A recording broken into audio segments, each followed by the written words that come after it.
Un saludo muy grande a nuestra audiencia. Vamos por el capítulo número 70. Mi nombre es Cecilia Marras, de Yo Soy Digital Chile. Me encuentro junto a Trinidad Siles, a Gabriela Osis y a Viviana Massobrio. Y quiero mandar un saludo muy cariñoso a Marta Alicia de México, que estuvo la semana pasada con nosotros. Muchas gracias por tu presencia, por tu tiempo, que sabemos que es muy agotado, y gracias por difundir nuestro proyecto, también en México, que nos interesa mucho llegar allá. Quiero darle un saludo muy grande a nuevos auditores en nuestro canal, que es Perla Monsiváis, a Margaret Streeter, a Virginia Arellano, a Rosa Quinta, que tiene un programa acá en Chile en FAMSI, a Gloria Carrión, que ella es directora de cuidadores de Latinoamérica, y ella se dedica especialmente a formar personas también, cuidadores, que son tan importantes para las personas mayores que nosotros queremos mucho. A Liliana Bogina, que no sé si se dice así en italiano, que es una gran argentina, también amiga de Gloria Carrión, que ella también está a cargo de cuidadores, personas importantes. A nuestra querida Eldo Dicio, que tiene sus amigas de literatura y que nos acompañan en los comentarios. Y un gran abrazo a Juanita Álvarez y a Elizabeth Greening, que nos acompañaron con la música para estas fiestas patrias y nos regalaron 3 composiciones, canciones que ellas cantaron e interpretaron. Así que muchas gracias a Juanita Álvarez y a su amiga por regalarnos este hermoso regalo, y que todas las personas mayores estén acompañadas. Y ahora le doy el pase a Trini con un cuento que está espectacular. Adelante, Trini. Buenos días a todos, queridas amigas. Una nueva semana con un autor que vimos ya y que hoy vamos a releer un cuento especial para ustedes que se llama Viaje al Sur.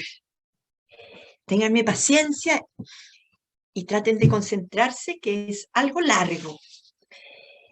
El día en que dejó de querer a sus hijos no fue distinto a otros días. No encontró ninguna respuesta a esa disyuntiva. En su vida ya no sucedía nada importante. No tenía nada que reprochar a sus hijos. Se llevaba bien con ellos. Uno era magistrado, el otro director de un museo. Una hija se había casado con un catedrático y la otra con un famoso director de orquesta. Al día siguiente le sucedió lo mismo. Se le hacía cuesta arriba pensar en ver a sus hijos o hablar con ellos. Dado que había perdido el olfato hacía un tiempo, pensó que el haber perdido el cariño por sus hijos y sus nietos era algo similar. Quizá su maquinaria estaba fallando. Una de sus hijas le alcanzó a señalar que el afecto no era cosa de sentimiento, sino más bien de voluntad. No había ningún motivo para ofender a sus hijos, ni para desconcertar a las demás señoras de la residencia. Y el vacío que sintió con ese sentimiento le produjo susto, pero también alivio. Había estado casada. El último café con su marido lo había tomado en Bierenfeld-Hof. En esa oportunidad, él le había confesado que desde hacía 2 años estaba liado con su ayudante. Le sugirió compasión por el hecho de tener un corazón tan grande, de ser capaz de amar a 2 mujeres a la vez. Él insistía en seguir bajo el mismo techo hasta que el más pequeño de sus hijos acabara la escuela. En ese mismo lugar, ahora celebraría el cumpleaños con sus hijos. Para ello se puso y se sintió guapa. Asistió toda la familia, salvo su exmarido. La hizo feliz comprobar que su familia se entendía tan bien entre sí. Ahora, sin embargo, se sentía fuera de las conversaciones. El mayor de los hijos tomó la palabra y no mencionó en sus recuerdos de infancia a su padre, y ella no lo pudo soportar. Ellos confesaron que tenían miedo de nombrarlo en el discurso. ¿Miedo? ¿Tenían miedo de mí? Soy tan fuerte que les doy miedo y tan débil que no puedo soportar que hablen de su padre. Era absurdo. Habló también una de las nietas, agradeciéndole el haberles inculcado desde pequeños la pasión por los libros.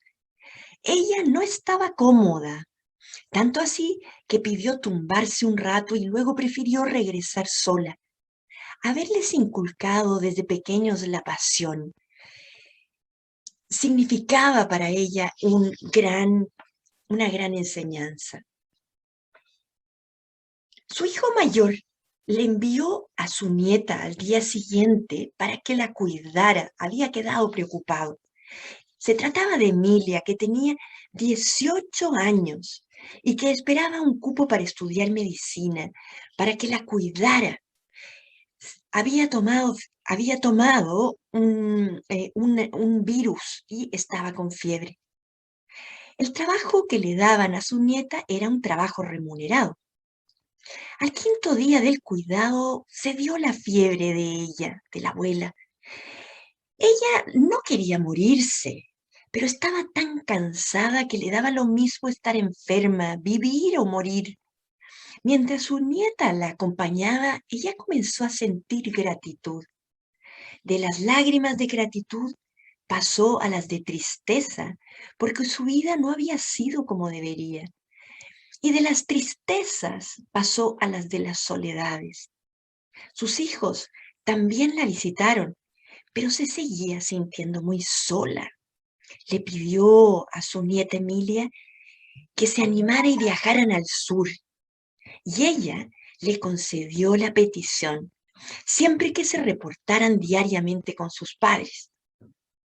No se había presentado la ocasión de ese viaje, o porque no se había atrevido, o porque no quería romper el hechizo de aquel último verano con el estudiante de filosofía al que le faltaba un brazo y con quien se había emocionado profundamente.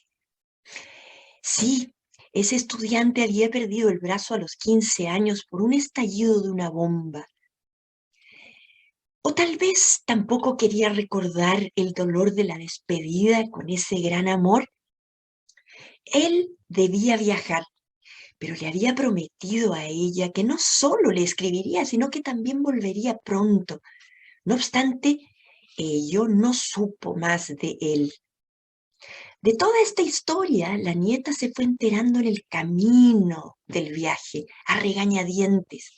Pero finalmente, la nieta también le sonsacó el nombre de ese amor.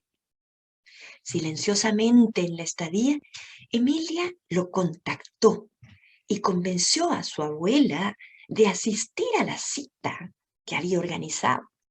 Ella sintió horror, inseguridad y quiso negarse a ir. Pensar en la vida con Adalbert, así se llamaba él, le daba miedo, le producía esa curiosa sensación de perder el suelo bajo sus pies. Emilia comprendió que tenían que perdonarse. Si no, abuela, le decía ella misma, no tendrás paz y él tampoco. Él mismo abrió la puerta y la cita se dio. Ella se protegió rápidamente diciéndole que no había sido idea suya. Ella no pudo descifrar si su sonrisa escondía un matiz de burla, de confusión o de pesar. Conversan finalmente de todo y aclaran los hechos, y ella va asumiendo su propia mentira. Ella quiso entender que él la había abandonado, pero en el fondo ella tenía miedo de dejar su vida burguesa para compartir una vida más pobre con él. Ella le da a entender que su vida ha sido un fracaso, que dejó la carrera porque su marido la necesitaba. Luego llegaron los hijos. Él, entre tanto, se había casado con una mujer depresiva que le había dado una hija, algo autista. Había quedado viudo, y ahora él no podía imaginarse cómo habría sido una vida distinta a la que vivió.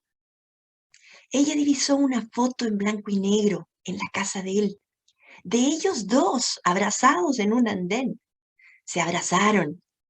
Ella finalmente regresa al hotel, pero en el camino se permitió tener lástima de sí misma.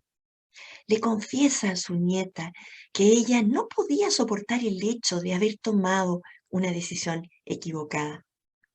Emilia, que siempre había sido sobreprotegida, aprovechó también la experiencia y decide continuar su viaje, el que había iniciado con su abuela, a Costa Rica. Sus padres no le perdonarían que hubiera dejado partir a su nieta tan lejos. Este cuento no lo nombré al autor en un inicio, pero es de Bernhard Schlink y pertenece a una antología de cuentos que se llama Mentiras de Verano. El cuento se llama Viaje al Sur y, bueno, revela una historia fascinante de una mujer que está en un momento de su vida enfrentando quizás un comienzo de una depresión, ya Gaby nos dirá, pero que empieza a darse cuenta que por más que ella esté en una residencia de tercera edad, está enfrentando la vida con mucha soledad.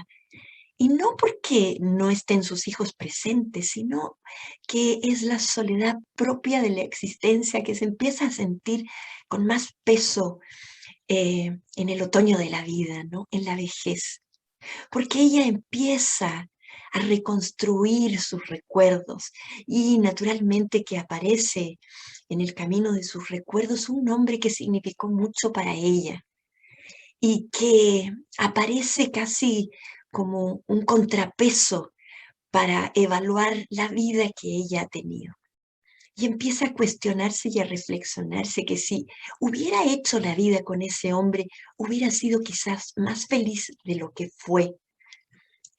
Su vida le concedió una serie de beneficios, hijos exitosos, profesionales, y una vida burguesa que a ella le acomodó, pero con un marido que la traicionó ya al comienzo de su vida matrimonial y que le hizo ver que no iba a ser leal ni fiel a ella. Es más, con una liviandad le confiesa que tenía amores con un ayudante y echa a perder su vida matrimonial en la que ella estaba comprometida, pero se le cae el mundo tempranamente. Y desde ese entonces aparece el fantasma de este amor que tuvo en su juventud y que le pudo haber significado un amor verdadero y profundo, pero que la hacía renunciar a su vida de burguesa. Es un cuento muy inteligente, de una sensibilidad femenina espectacular. El autor, Bernhard Schlink, nos demuestra un conocimiento del espíritu femenino, de los pensamientos que tenemos las mujeres durante la vida entera. Lo hace con una precisión de emociones, incluso de atrevimientos, de ser tal como una es y tal como uno además se despierta una mañana con esa sensación, como lo dice en un inicio, ¿no? El día que dejó de querer a sus hijos. Es posible que muchas mujeres hayan tenido ese sentimiento y se hayan sentido incluso culpables por ello. Bueno, él lo resuelve en este cuento. Hay mucho que hablar del cuento y por lo mismo quiero cederle esta vez la palabra a Gabriela para que, bueno, nos diga ella sus impresiones. Gabriela. Gracias, Trini. Quiero destacar varias cosas. En primer lugar, se trata de una mujer muy reflexiva, muy lúcida frente a la vida. Ella no ha pasado por la vida sin cuestionar, sin pensarlo. Y cuando se hace ese ejercicio, que además es un ejercicio al cual la persona reflexiva, inteligente como es ella, no puede renunciar, se deconstruyen muchas cosas.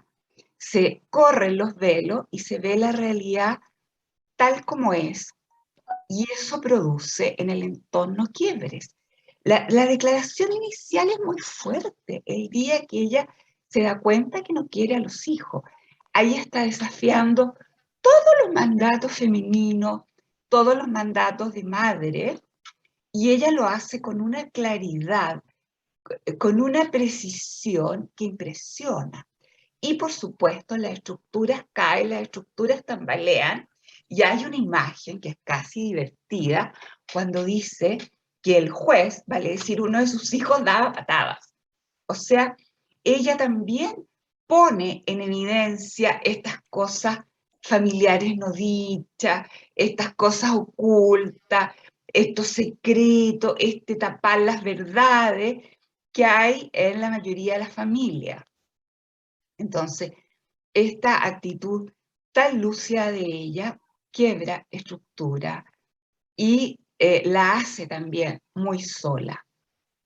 Es una mujer muy compleja, muy interesante, donde a través de esta reflexión va acercándose a su vida y va desmitificándola, y en este momento es como inevitable lo que aparece muy marcado en el cuento, que es cuáles son las posibilidades que las personas van dejando atrás cuando hacen sus elecciones, y cómo aquello de alguna manera forma parte del mundo interno, forma parte de la subjetividad y lleva a evaluar la vida que se eligió versus aquella que se podría haber elegido, y por supuesto que a la permanente duda si habría sido más feliz en aquella posibilidad que dejó atrás, que a la larga para las personas pasa a ser más bien como un refugio.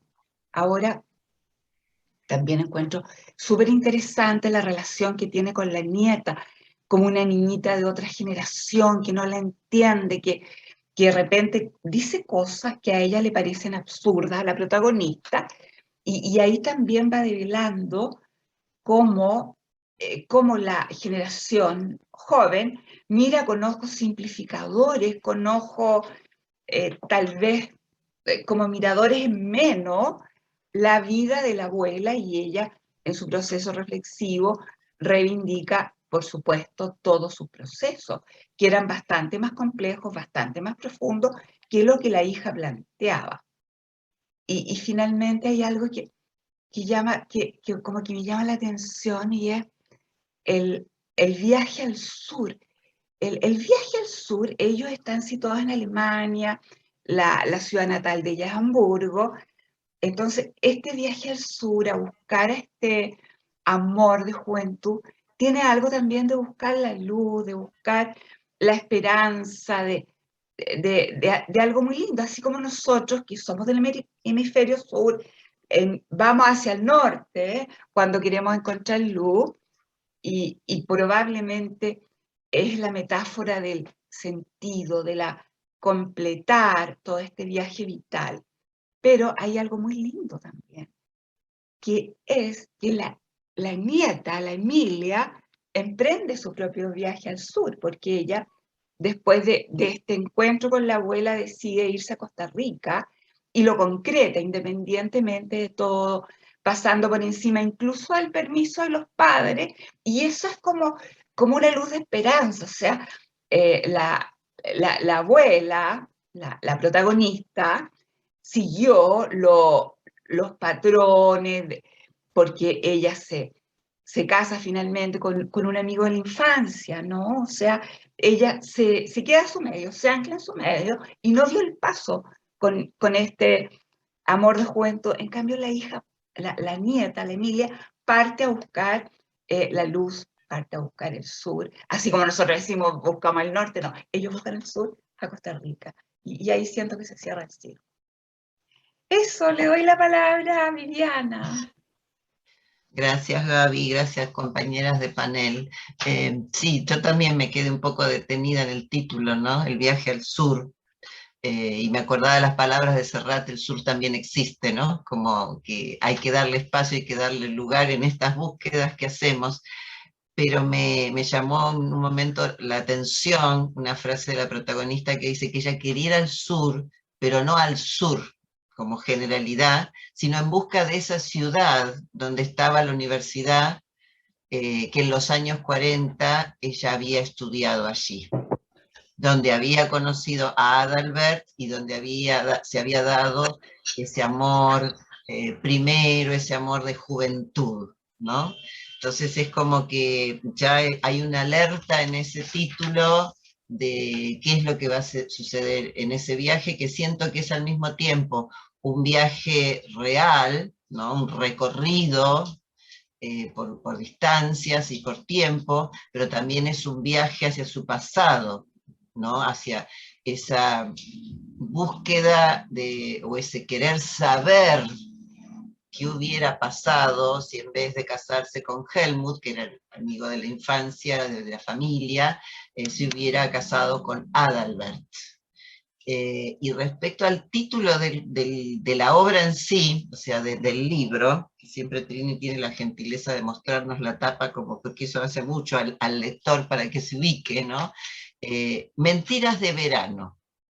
Entonces uno generalmente piensa, ay, el verano, en el verano uno se libera, ¿no? Las vacaciones, ir más libre de ropa, no tener apremios horarios. Entonces uno pensaría mentiras de verano, mentiras livianas, mentiras superficiales, no sé, mentir la edad cuando uno conoce a una persona, es más, yo tengo una experiencia que a los 14 años conocí a un muchacho tan joven como yo que me contó una historia que eran todas mentiras, por eso también dice el vínculo. Y entonces no se da permisos en el verano, pero la mentira, o más bien yo diría el ocultamiento o el enmascaramiento de la verdad que hace Nina, la protagonista, es muy profundo, es tremendamente profundo. Y yo que soy una persona que no suelo acordarme de frases de personas trascendentes, les quería compartir una frase que sí siempre me acuerdo, porque siempre tengo que buscar quién la dice, es una frase de Pascal.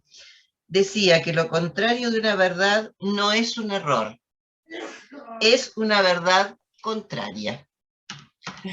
Y claro, y acá hay como una historia que inventa Nina, donde dice que él la abandonó, y en realidad él no la abandonó, ella no lo esperó.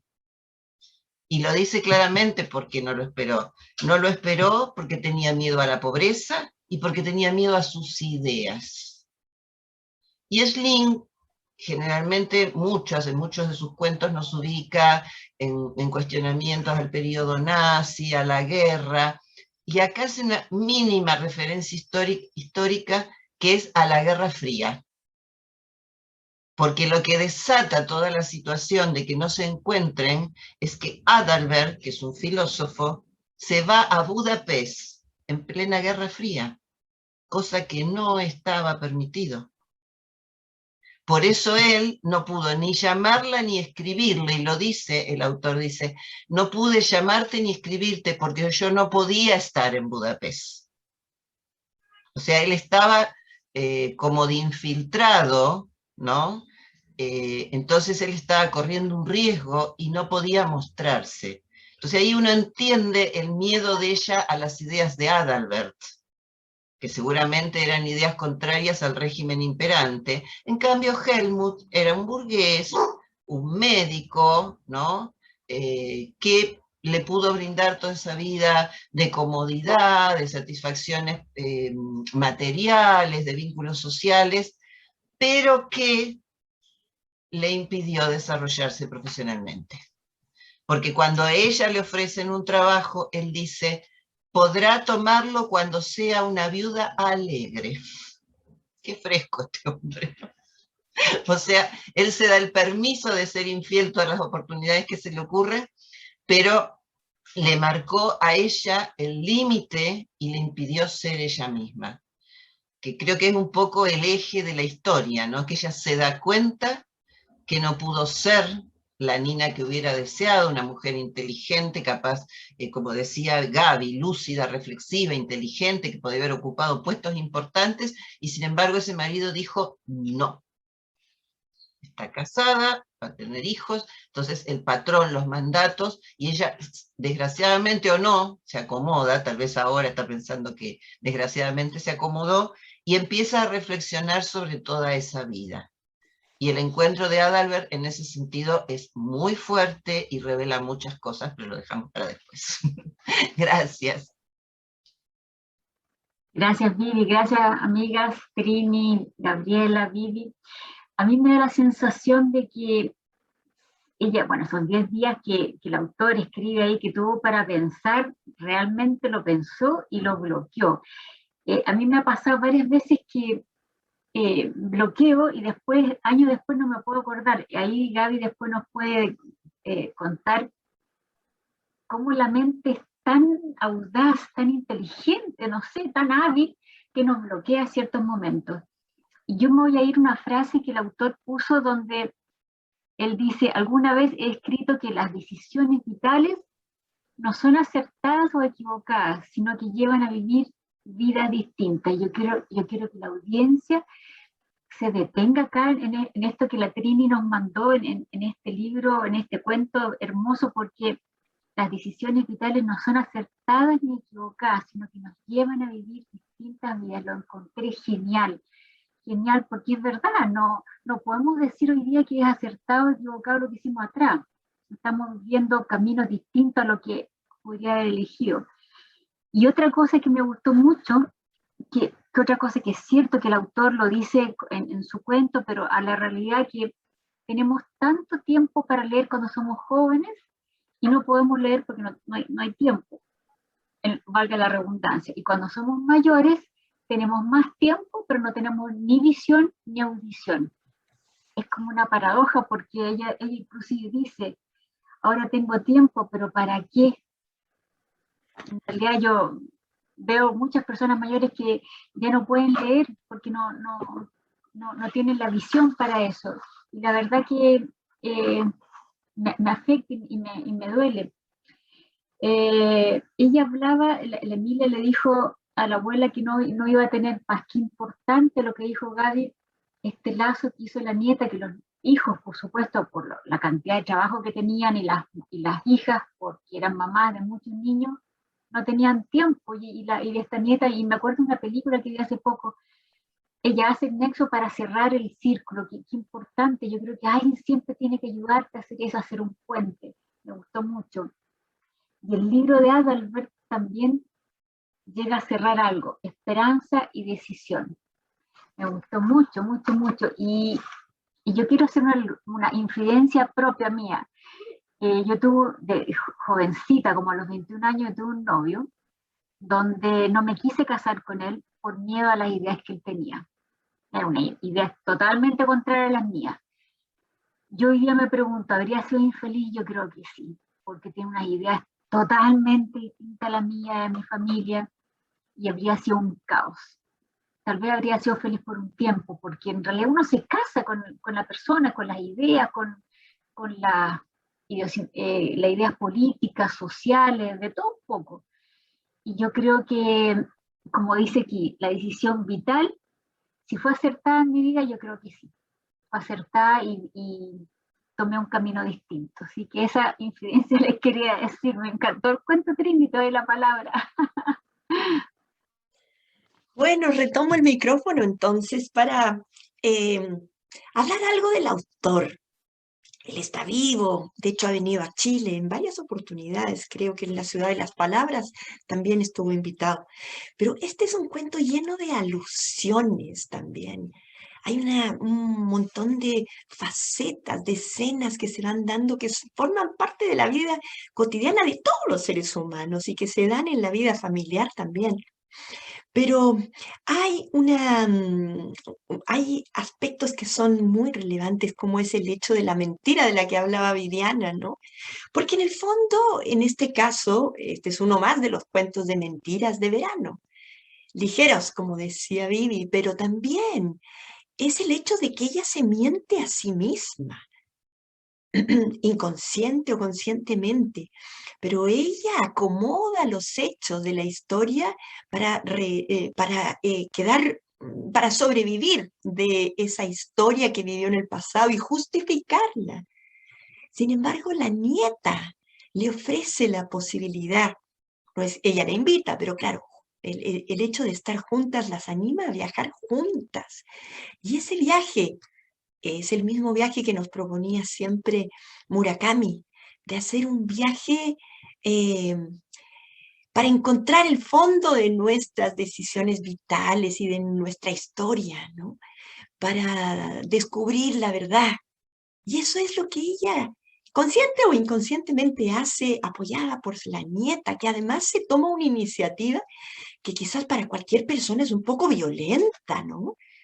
Ella, como lo decía Gaby antes, ella de pronto tiene una mirada generacional distinta y ella en forma muy rápida logra conectarlos. Obvio que a ella esto le significa, pero un asombro enorme, porque no sabe cómo va a compartir, cómo va a comportarse, qué va a hacer. La llena de temor, pero al mismo tiempo también de ilusión, porque la nieta es la que descubre la fórmula para que su abuela resuelva este momento que no la tiene en paz. Ya después de esto, se va a poder morir tranquila. Porque, como decías tú, Ceci, cierra el círculo vital de su existencia. Hay otro aspecto que es interesante, es que el autor no resuelve el final en forma superficial, porque uno podría haber pensado en un final feliz, en que ella se quedara con Albert y terminaran su vida juntas, pero no, no se podía dar, ya no se dio. Pero sí, los dos se abrazan y se dan cuenta que para cada uno este pequeño romance en su juventud ha significado mucho y les ha dado además muchos recuerdos vitales. Me encanta este autor. Él nace en 1944, está vivo, él es un jurista alemán. Y tiene dos facetas en su vida que han sido fundamentales, el hecho de haber sido juez y el hecho de haber sido escritor, porque le han permitido no solamente castigar o sancionar, como lo hace la ley, pero sino también interpretar a través de la literatura. Qué bonita la combinación. Es un gran autor que lo habíamos visto antes con un cuento que Gabriela se acordaba que era Bach, era una historia de Bach para un reencuentro también entre padre e hijo. Yo se los recomiendo muchísimo porque representa además en forma tan fiel el pensamiento del siglo XXI contemporáneo. Muy bien, con esto le cedo otra vez la palabra a Gabriela y nos volvemos a encontrar al final. Quiero poner la atención en algo. Nina, no obstante ser muy inteligente, lúcida, reflexiva, está también incompleta, porque ella está perdiendo el olfato, ¿ya? No ha perdido ninguna de sus facultades excepto el olfato, y el cerebro humano se desarrolla a partir del sentido del olfato. Así es que eso es muy decidor, es como casi una metáfora de la condición humana. Este cuento habla de lo incompleto, de lo que duele porque no fue, de lo que duele en la memoria, como decías tú, Cecilia, esta memoria que es selectiva, que se recuerdan unas cosas, que a través de la reflexión se recuerda desde el propio punto de vista y no del punto de vista del otro, como le pasa a ella, donde ella piensa que su amor primero nunca la fue a buscar. Y él sí la había ido a buscar. Entonces, eso es típico de los seres humanos. Y por otro lado, es imposible no hacer la analogía con el COVID. Yo de repente pensaba, este COVID que quita el olfato como uno de sus síntomas principales, ¿no será una señal universal de nuestra propia incompletitud, ¿no? de nuestra propia imperfección que la cargamos con la condición de seres humanos? Y además había otra incompletitud en el primer amor de ella, porque a él le faltaba un brazo. Entonces, los principales protagonistas están como con algo faltante, con algo muy importante que no está. Y díganme ustedes si todos los seres humanos de alguna manera no están incompletos con algo que no está, más no sea esta alternativa que se dejaron atrás y que podrían habernos guiado por otro camino en la vida. Esa es la última reflexión que quiero hacer con este cuento y darle la palabra a Viviana. Maravillosa la profundidad que aportan mis compañeras. Y a mí hay una parte, ustedes saben que yo siempre soy la pesada con las palabras, ¿no?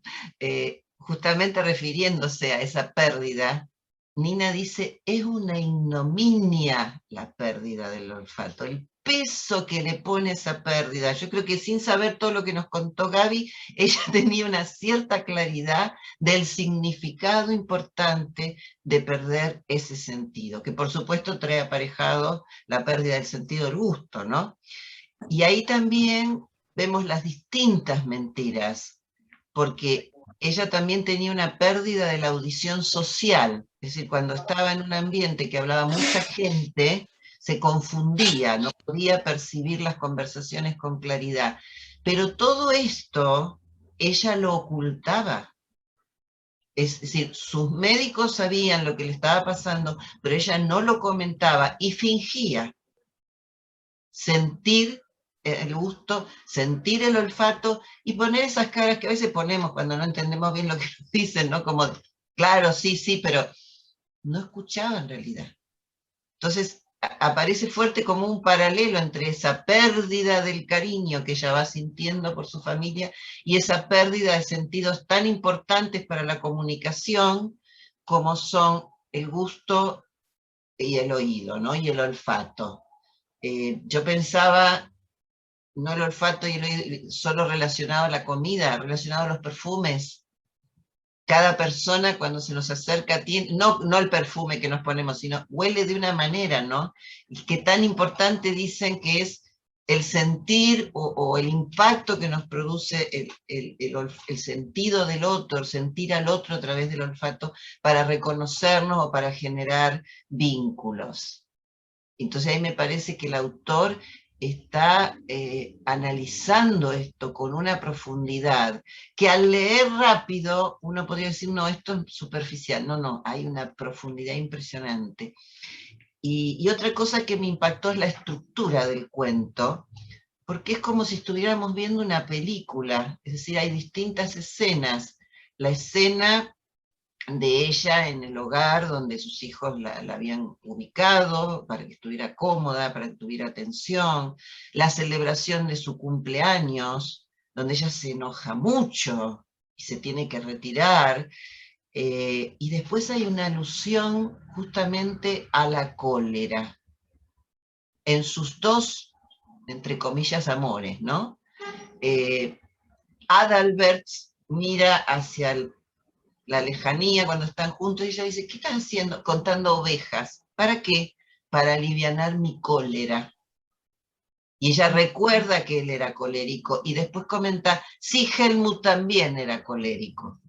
Entonces, como a pesar de las diferencias, había algo en común entre estos hombres, que no era tampoco algo agradable, ¿no? Porque la cólera, convivir con alguien colérico no tiene nada de satisfactorio. Y hay una mención a una película, porque en un momento cuando ella vuelve de ver a Adalbert está como muy sacada, voy a usar esa palabra, muy trastocada, y le dice a la nieta, bueno, comamos y vamos al cine. ¿Y qué película elige el autor? Cinema Paradiso, ¿no? Donde hay un jovencito que desde niño se propone que lo dejen ver cómo funciona la trastienda del cine y termina siendo director de cine. Entonces ella le hace pensar que ese jovencito sí pudo realizarse y ella claramente siente que no. No sabe si hubiera sido diferente con Adalbert, no sabe si hubiera podido tener una carrera, pero está segura que la decisión que tomó no le permitió ser ella misma. Y entonces aparece un sentimiento que creo que no hemos mencionado, pero que es muy fuerte, que es el sentimiento de culpa. de la culpa en los demás, la culpa del marido por ser infiel, la culpa de sus hijos, porque el discurso que da su hijo en el cumpleaños es muy bonito, pero oculta o no menciona para nada el matrimonio, el divorcio, las infidelidades de su padre, y la propia culpa de ella, que se da cuenta al destapar ese velo que le había puesto a la separación con Adalbert, le revela que ella tuvo la culpa de que eso se produjera. No esperó porque le dio miedo, y le dio más confianza y más seguridad volver a Helmut, con Helmut, a lo que ella llama su mundo.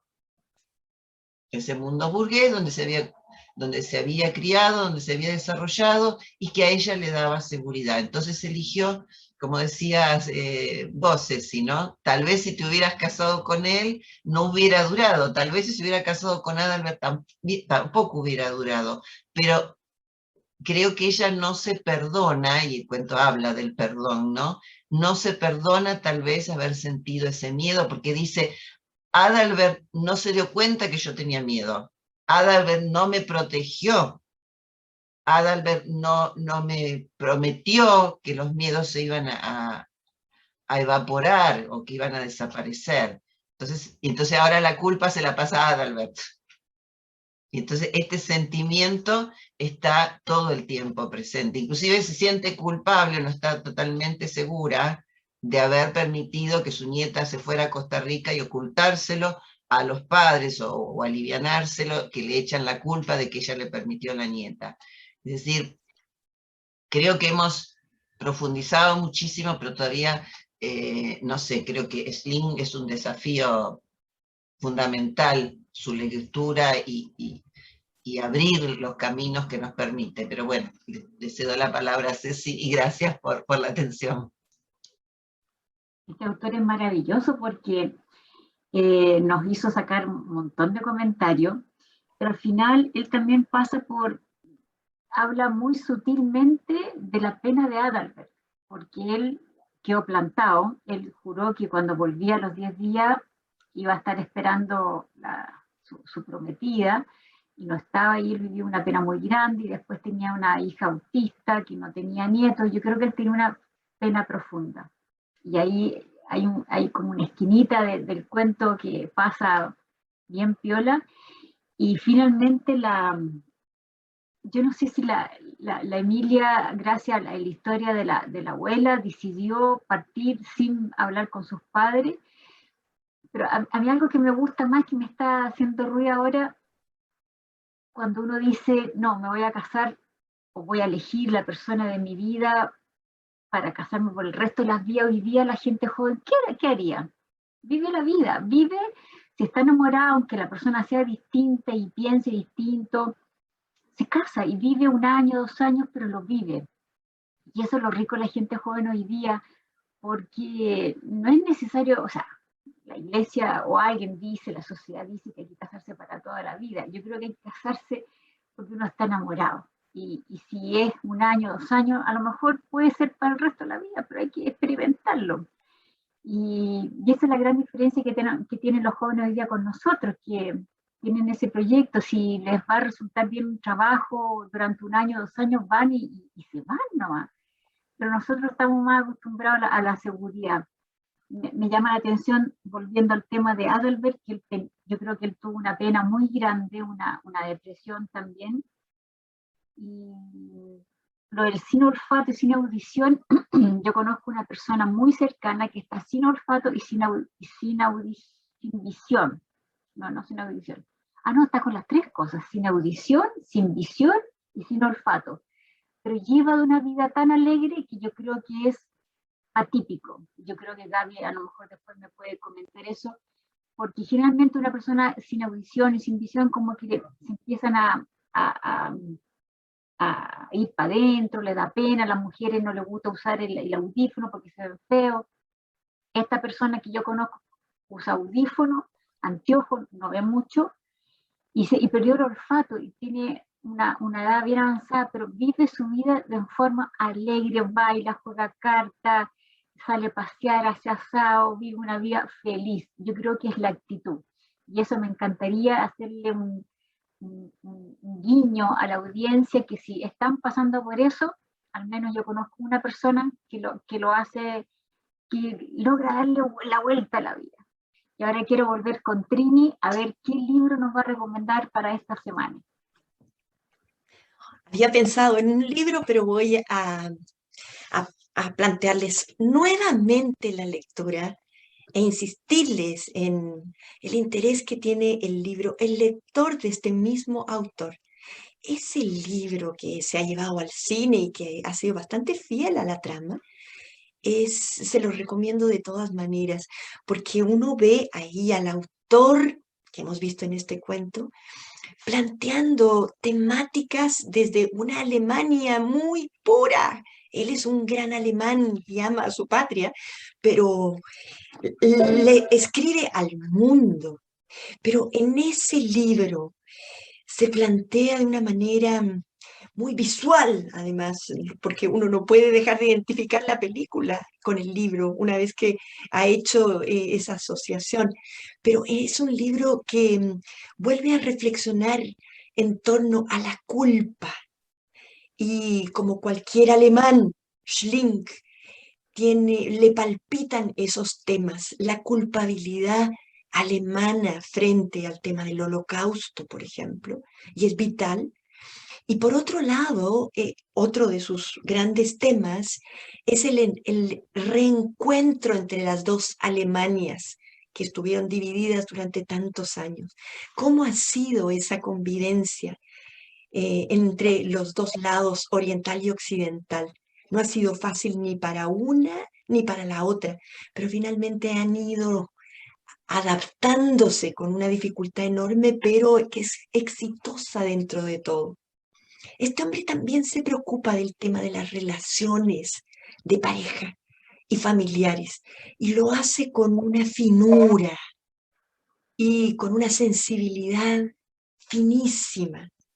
Y en el caso del lector, bueno, es el encuentro finalmente, o más bien, la presencia de un hito que hubo en un joven que conoció desde muy temprano a una mujer que le caló en su vida y con la que después se reencuentra, pero en una situación muy distinta. No quiero adelantarles mucho más, pero les recomiendo esa lectura porque creo, Gaby, tú que has descubierto este autor a través de la primera lectura, vas a gozar y no lo vas a querer abandonar hasta el final. Es un libro cortito, de fácil lectura, pero además que los atrapa desde un inicio, porque es una trama fascinante.